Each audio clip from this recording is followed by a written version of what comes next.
बच्चों अब मैं हाइड्रोकार्बन चैप्टर में से एक टॉपिक है इलेक्ट्रोफिलिक सब्स्टिट्यूशन रिएक्शंस, इसको एक्सप्लेन करती हूँ आपको डिटेल में। The common electrophilic substitution reactions of arenes are nitration, halogenation, sulphonation, Friedel Crafts alkylation and acylation reaction. क्या होती हैं ये इलेक्ट्रोफिलिक सब्स्टिट्यूशन रिएक्शन, जिसमें एक एरीन पे या किसी बेंजीन रिंग पे या बेंजीन सब्स्टिट्यूटेड कंपाउंड पे कैसी स्पीशीज़ आके अटैक करेगी जो कि इलेक्ट्रोफाइल है। इलेक्ट्रोफाइल मतलब इलेक्ट्रॉन को प्रेम करने वाली या इलेक्ट्रॉन्स को चाहने वाली। ऐसी स्पीशीज़ खुद जो होती हैं वो पॉजिटिवली चार्ज होती हैं। ये जब आके इस एरीन पे अटैक करेंगी तो हाइड्रोजन को रिप्लेस करके खुद अटैच हो जाएंगी। इसको बोलते हैं इलेक्ट्रोफिलिक सब्स्टिट्यूशन। क्यों सब्स्टिट्यूशन? क्योंकि हाइड्रोजन आयन रिप्लेस हो रहा है। हाइड्रोजन को रिप्लेस करके ये इलेक्ट्रोफिलिक ग्रुप जो है ये अटैच हो रहा है रिंग से। That is why these are called electrophilic substitution reaction. उसके एग्जाम्पल क्या है? नाइट्रेशन। अब आप बोलोगे कि नाइट्रेशन में कौन सा ग्रुप है इलेक्ट्रोफाइल? तो बच्चों नाइट्रोनियम आयन NO2, और इसमें नाइट्रोजन के ऊपर प्लस चार्ज है, वो क्या है? एक इलेक्ट्रोफाइल है। कैसे बनता है नाइट्रोनियम आयन? देखो, अ nitro group is introduced into benzene ring when benzene is heated with a mixture of concentrated nitric acid and concentrated H2SO4। अब इसमें क्या हुआ, नाइट्रिक एसिड और सल्फ्यूरिक एसिड को जब आपने मिलाया, एक नाइट्रेटिंग मिक्सचर बनाया, तो इस दोनों ग्रुप एसिड्स के हैं, दोनों एसिड्स ही, लेकिन जब ये आपस में रिएक्शन करते हैं तो सल्फ्यूरिक एसिड ज़्यादा, चूँकि ज़्यादा स्ट्रॉन्ग एसिड है, तो वो क्या करता है, H+ आयन डोनेट कर देता है किसको? नाइट्रिक एसिड को, और नाइट्रिक एसिड एक्सेप्ट कर लेता है। तो इस केस में नाइट्रिक एसिड वैसे तो एसिड है, लेकिन सल्फ्यूरिक एसिड के साथ वो एक बेस का काम कर रहा है। वो एक H+ आयन को एक्सेप्ट कर लेता है। अब एक्सेप्ट तो कर लिया, लेकिन उसके बाद क्या हुआ, ऑक्सीजन के ऊपर पॉजिटिव चार्ज आ गया, तो ये ज़्यादा देर स्टेबल नहीं रह पाता, तो ये नाइट्रोनियम आयन को रिलीज़ कर देता है मिक्सचर में। तो इस तरह से इसको नाइट्रेटिंग मिक्सचर बोलते हैं। Concentrated HNO3 plus concentrated sulphuric acid के मिक्सचर को बोलते हैं नाइट्रेटिंग मिक्सचर। क्यों? क्योंकि मिक्सचर में नाइट्रोनियम आयन प्रोड्यूस करते हैं, जो कि क्या है, एक इलेक्ट्रोफाइल हैं। अब ये इलेक्ट्रोफाइल किस पे अटैक करेगा? बेंजीन रिंग पे अटैक करेगा, है ना। पहले मैं एक बार आपको नाइट्रोनियम आयन का प्रोडक्शन बता दूं, किस तरह से प्रोडक्शन होता है। ये देखो, इस पेज पे आपको दिखाया है, ये है H2SO4, है ना। H2SO4 की रिएक्शन हो रही है HNO3 के साथ, देख रहे हो। तो क्या हुआ, इस H2SO4 ने एक H+ आयन रिलीज़ कर दिया और ये नाइट्रिक एसिड को दे दिया, ये जुड़ गया। लेकिन ये चूँकि ऑक्सीजन के ऊपर पॉजिटिव चार्ज है, तो ये स्टेबल नहीं रह पाएगा और ये पानी को अलग कर देगा।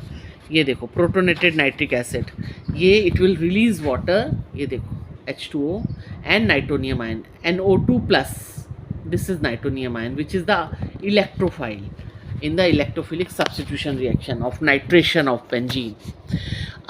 ओके, तो देखो बेंजीन पे कंसनट्रेटेड HNO3 और H2SO4 ने रिएक्शन करी, हीट किया आपने मिक्सचर को, आपको नाइट्रोबेंजीन मिल गया।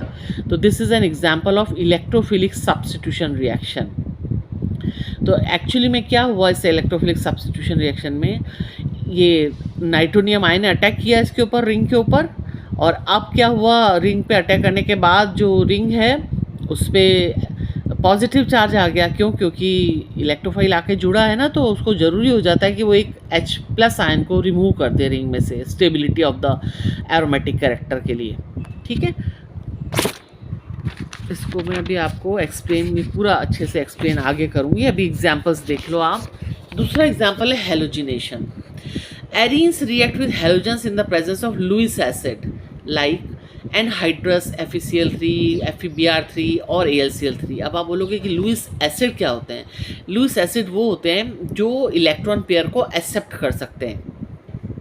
ठीक है, तो ये AlCl3, FeBr3 और FeCl3, ये सब स्पीशीज़ ऐसी हैं जो कि और हैलाइड आयन को एक्सेप्ट कर सकती हैं। तो जब इनकी प्रेजेंस होगी ना, तो क्या करेगा ये, जैसे मान लीजिए क्लोरीन है और एनहाइड्रस AlCl3, तो एक Cl- को ये एक्सेप्ट कर सकता है AlCl3। ठीक है, तो खुद AlCl4 में कन्वर्ट हो जाएगा, AlCl4-, और जो क्लोरीन है, जो क्लोरीन मॉलिक्यूलर क्लोरीन है, उसका जो एक क्लोरीन है वो तो नेगेटिव आयन की फॉर्म में इसके पास चला गया AlCl3 के, बाकी जो क्लोरीन एटम बचा वो क्लोरोनियम आयन बन जाएगा Cl+। ये भी आपका ये मैकेनिज्म अगले पेज पे दिया हुआ है, ये देखो, ये Cl2 था, AlCl3 ने एक एक्सेप्ट कर लिया इसमें से क्लोरीन, तो Cl प्लस क्लोरोनियम आयन बना दिया। ये अब अटैक करेगा बेंजीन रिंग के ऊपर। ये क्या है, एक इलेक्ट्रोफाइल है। और देखा AlCl3 जो कन्वर्ट हो गया AlCl4 में माइनस, क्योंकि ये लुईस एसिड है। ठीक है, और ठीक इसी तरह से आपका मिथाइल क्लोराइड की जब अटैक होता है तब भी ये बॉन्ड इसी तरह से टूट जाता है, और जो हमारा मिथाइल ग्रुप है वो एक पॉजिटिव चार्ज में कंटेन कर लेगा और वो इलेक्ट्रोफाइल का काम करेगा। एल्काइलेशन रिएक्शन है, फिडेल क्राफ्ट एल्काइलेशन रिएक्शन, वो उसका मैकेनिज्म है। ये है आपका acyl chloride CH3COCl, same to same Cl minus इसने अटैच कर लिया अपने साथ AlCl3 ने, और बाकी बची हुई स्पीशीज़ पे पॉजिटिव चार्ज आ गया। अब ये इलेक्ट्रोफाइल का काम करके बेंजीन रिंग पे अटैक करेगी।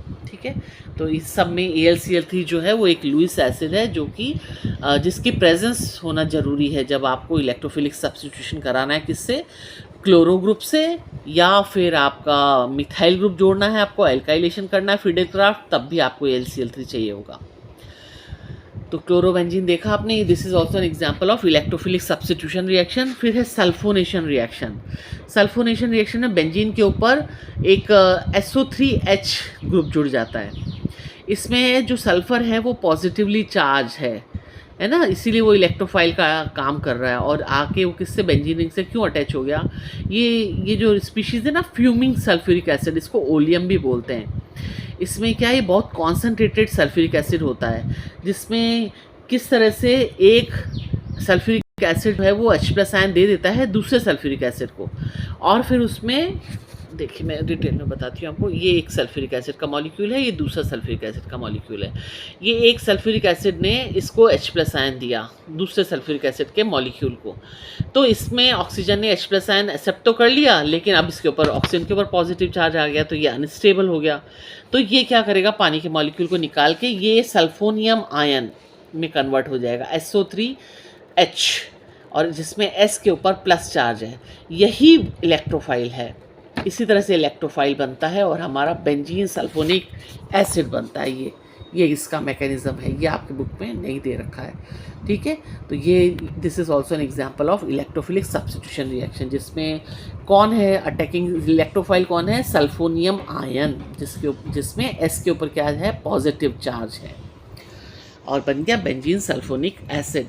चौथा एग्जाम्पल है Friedel Crafts alkylation reaction. Alkylation का रिएक्शन का मतलब कोई भी एल्काइल ग्रुप आके बेंजीन रिंग से अटैच होगा। कैसे? अगर आप उस एल्काइल ग्रुप का क्लोरो कंपाउंड लोगे इन the presence of anhydrous AlCl3। Anhydrous AlCl3 किसका काम करेगा, लुईस एसिड का काम करेगा, और इस क्लोरो कंपाउंड में से क्लोरीन एटम जो है वो AlCl3 के पास चला जाएगा क्लोराइड आयन की फॉर्म में, और हमारे पास रह जाएगा एल्काइल आयन। अब ये एल्काइल आयन जो है इलेक्ट्रॉन डेफिशिएंट है, इसको बेंजीन रिंग दिखाई देती है, और ये बेंजीन रिंग के ऊपर अटैक करके इलेक्ट्रोफिलिक सब्स्टिट्यूशन करके उसको एल्काइल कंपाउंड बना देगा। जैसे बेंजीन से जब आपने मिथाइल क्लोराइड की रिएक्शन कराई AlCl3 की प्रेजेंस में, तो इसने टोलुइन बना दिया। This is example of electrophilic substitution reaction. फिर इसी तरह से इथाइल क्लोराइड की रिएक्शन कराई तो आपको इथाइल बेंजीन मिल गया। अब ये क्वेश्चन पूछ रहा है कि why do we get isopropyl benzene on treating benzene with 1 chloropropane instead of N propyl benzene. भाई 1 क्लोरोप्रोपेन है तो उसका अटैक कराया आपने 1 क्लोरोप्रोपेन का बेंजीन रिंग पे, तो आपको मिलना क्या चाहिए था, आपको तो N प्रोपाइल बेंजीन मिलना चाहिए था ना, नॉर्मल प्रोपाइल बेंजीन मिलना चाहिए था, लेकिन आपको मिलती है आइसोप्रोपाइल बेंजीन। वो रीज़न क्या है कि बच्चों ये इस तरह से देखो, ये है आपका N प्रोपाइल क्लोराइड। ठीक है, इसने अटैक किया बेंजीन रिंग के ऊपर, आपको ये मिला आइसोप्रोपाइल बेंजीन मिली, इस तरह की स्ट्रक्चर मिली है ना आइसोप्रोपाइल बेंजीन। इसमें ये जबकि आपको बोल रहा है कि वो इस तरह से मिलनी चाहिए थी ना आपको कि नॉर्मल प्रोपाइल बेंजीन मिलती, लेकिन वो ये रिएक्शन इसमें क्या है, जो कार्बन जिससे अटैच है ना बेंजीन रिंग, वो कार्बोकैटायन जो है वो ज़्यादा स्टेबल होता है, क्योंकि वो सेकेंडरी कार्बोकैटायन है। Secondary carbocation is more stable then primary carbocation. ये है प्राइमरी कार्बोकैटायन, तो ये नहीं फॉर्म होता है, सेकेंडरी कार्बोकैटायन फॉर्म होता है। ठीक है। तो due to the extra stability of secondary carbocation we get the isopropyl benzene instead of normal propyl benzene. ठीक है, समझ में आया आपको? Friedel Crafts acylation reaction, next example है इलेक्ट्रोफिलिक सब्स्टिट्यूशन रिएक्शन का, Friedel Crafts acylation reaction. The reaction of benzene with an acyl halide और acid anhydride in the presence of Lewis acid yields acyl benzene. देखो acyl chlorides क्या होते हैं, इस तरह से CH3COCl क्या है, एक एसिटाइल क्लोराइड है। एनहाइड्रस AlCl3 की प्रेजेंस में Cl जो आयन है वो AlCl3 एक्सेप्ट कर लेगा, हमारे पास रह जाएगा CH3CO जो कि एक पॉजिटिव चार्ज है जिसके ऊपर कार्बन के देखा था ना, ये रहा positively charge CH3CO group now will attack as a electrophile on this benzene ring and it will make acetophenone, है ना, एक कीटोन है, एरोमेटिक कीटोन। देखा, ये भी एग्जाम्पल है इलेक्ट्रोफिलिक सब्स्टिट्यूशन का। ये एसिटिक एनहाइड्राइड है, एक वाटर मॉलिक्यूल निकला होता है ना जब दो एसिटिक एसिड में, तो उसको एसिटिक एनहाइड्राइड बोलते हैं। तो इसका भी अटैक कराओगे तो भी आपको यही एसाइल एसिटोफिनॉन मिलेगी, है ना, और एक एसिटिक एसिड का मॉलिक्यूल मिल जाएगा। तो this is also example of electrophilic substitution reaction. In excess of electrophilic reagent, further substitution reaction may take place in which the other hydrogen atom of benzene ring में also भी successively replaced by the electrophile. अब आपके पास वो इतना ज़्यादा electrophiles reagent present है तो वो उसमें बहुत सारे इलेक्ट्रोफाइल्स होंगे, वो सब एक एक करके सारे हाइड्रोजन को रिप्लेस कर सकते हैं, क्योंकि बेंजीन के पास तो 6 हाइड्रोजन है ना, आपने तो अभी एक ही सब्सटीट्यूट किया है, बाकी 6 हाइड्रोजन भी रिप्लेस हो सकते हैं। जैसे benzene on treatment with excess of chlorine, the presence of anhydrate AlCl3 can be chlorinated to hexachlorobenzene. तो ये एग्जाम्पल है हेक्साक्लोरोबेंजीन का, जब एक्सेस में क्लोरीन गैस प्रेजेंट है, एनहाइड्रेट AlCl3 प्रेजेंट है, डार्क कोल्ड कंडीशंस हैं, आपके सारे हाइड्रोजन जो है वो रिप्लेस कर देगा क्लोरीन ग्रुप, है ना, क्लोरोनियम आयन बना के जुड़ जाएगा उसके साथ। अब इसका मैकेनिज्म इन्होंने बताया कि क्या मैकेनिज्म होता है। सबसे पहले generation of the electrophile, generation of electrophile देखा ना आपने कैसे पॉजिटिवली चार्ज स्पीशीज़ बनी, फिर उसका फॉर्मेशन ऑफ कार्बोकेटायन इंटरमीडिएट। अब वो जब positively charge species benzene ring से जुड़ जाएगी तो नेचुरली बेंजीन रिंग पे एक कार्बन के ऊपर पॉजिटिव चार्ज आ जाएगा, है ना, क्योंकि एक हाइड्रोजन भी जुड़ा हुआ है, अभी तक निकला नहीं है। अब removal of proton from the carbocation intermediate, अब आप रिमूव कर दोगे जब प्रोटोन को या हाइड्रोजन आयन को, तब आपको रिंग जो है वापस से स्टेबलाइज हो जाएगी, तो सब्स्टिट्यूशन हो गया। अब generation of electrophile positive E कैसे बनता है, during chlorination, alkylation, acylation of benzene, anhydrous AlCl3 being a Lewis acid helps in generation of electrophile, Cl positive charge, R positive ion, RCO positive वो acylium ion respectively, by combining with the attacking reagent. ये मैंने आपको पहले ही बताया, देखो किस तरह से क्लोरोनियम आयन बना, मिथाइल आयन बना और ये एसाइलिनियम आयन बना, तीनों पॉजिटिव चार्ज हैं इन the presence of AlCl3। Nitration का भी देखो किस तरह से नाइट्रोनियम आयन बन गया, transfer of a proton from sulphuric acid to nitric acid in the following manner, आपको नाइट्रोनियम आयन एक अटैकिंग स्पीशीज मिल गई। It is interesting to note that in the presence of generation of nitronium ion sulphuric acid serves as an acid and nitric acid serves as a base, thus it is a simple acid base equilibrium। अब formation of carbocation कैसे बन गया भाई, एरिनियम ion कैसे बन गया, attack of electrophile result in the formation of a sigma complex और arenium ion in which the one of the carbon is sp3 hybridized, है ना, डबल बॉन्ड निकल गया क्योंकि ये आके जुड़ गया इलेक्ट्रोफाइल, तो डबल बॉन्ड तो टूट गया। अब ये तो नो मोर एरोमेटिक कंपाउंड, क्योंकि ये तो डीलोकलाइजेशन तो यहाँ पे रुक गया, है ना, sp3 हाइब्रिडाइज्ड हो गया ये कार्बन। तो इसको सिग्मा कॉम्प्लेक्स एरिनियम आयन को the arenium ion get stabilized by resonance, stabilize तो हो गया ये देखो, पर डीलोकलाइजेशन देखो इस कार्बन पे आके टूट गया, देख रहे हो लास्ट रेजोनेटिंग स्ट्रक्चर। तो इसके कारण क्या होगा कि ये आपको H+ आयन निकालना पड़ेगा इस कंपाउंड में से। सिग्मा कॉम्प्लेक्स और arenium ion loses its aromatic character because delocalization of electron stops at sp3 hybridized carbon. तो अब removal of proton takes place so that aromaticity retains. To restore the aromatic character sigma complex releases proton from sp3 hybridize carbon और attack by, अब AlCl4 है ना minus species, वो उसका chloride ion इस H+ ion के साथ reaction करके ये HCl बना लेगा ये, और ये कंपाउंड हमारा स्टेबलाइज हो गया आफ्टर रिमूविंग H+ आयन।